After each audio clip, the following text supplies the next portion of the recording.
माझ्या आईच्या बांगड्या आहेत या. नाही नाही अनु, अगं ते तुझं स्त्रीधन आहे आणि म्हणून तर अविने सोडून आणल्या होत्या ना त्या बांगड्या. हे बघ, तो त्या बांगड्या विकायचा विचार तू अजिबात करायचा नाहीयेस. आपण दुसरा काही मार्ग आहे का बघूया. दादा, मला दुसरा कुठलाच मार्ग सुचत नाही.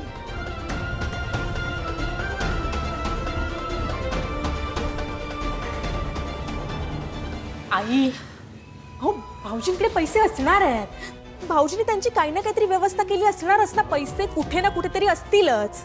नाही हो वहिनी, मी तुम्हाला आधीही म्हटलं ना, मला यांच्या पैशांविषयी काही माहित नाही. हो कळलं, आता बस कर तुझं रडगाणं.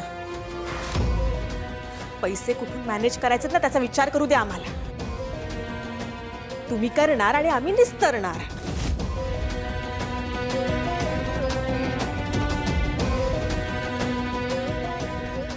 दादा, अरे ते आपल्याकडे बघ वकील आले होते विल वाचायला. त्यांना माहिती असेल ना, काहीतरी इन्फॉर्मेशन असेलच त्यांच्याकडे.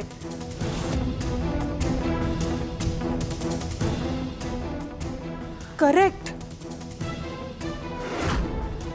नाही म्हणजे त्या वकिलांना भाऊजींचे सगळेच व्यवहार माहिती असतील ना. हो, आपण त्यांनाच बोलूया, म्हणजे ते व्यवस्थित सांगू शकतील की आपण पैसे कुठून मॅनेज करू शकतो.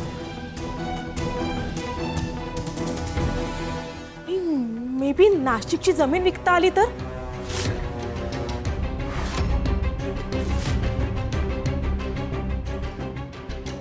राजन, तुझ्याकडे नंबर आहे ना त्यांचा? हो आहे की.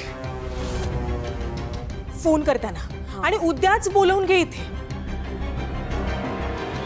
आई, पैशांचं कसं करायचं ते कळेल आपल्याला लगेच.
कुठे असतील पैसे?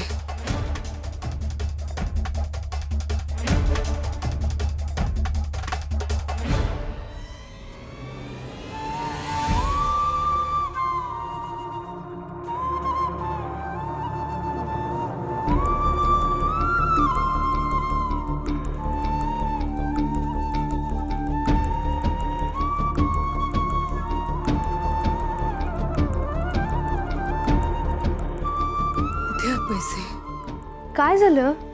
यो, काय शोधतेस तू? आई, होईल पैशांची व्यवस्था. तू नको टेन्शन घेऊस.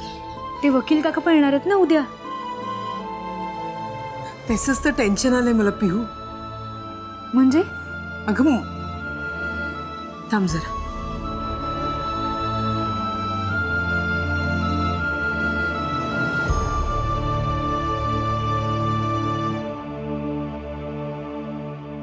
ते वकील आल्यावर सीमा वहिनी सगळ्यात आधी त्या नाशिकच्या जमिनीविषयी विचारतील. हो, कारण त्यातूनच पैसे मॅनेज होऊ शकतात ना. ते शक्य नाहीये पिहू. ती नाशिकची जमीन कोणालाही न विचारता तुझ्या बाबांनी कधीच विकून टाकली. काय? हो अगं, त्याच पैशामधून त्यांनी त्या भालेरावचे पैसे फेडले. त्यातले काही पैसे त्यांनी रेवतीच्या लग्नासाठी बाजूला ठेवले होते.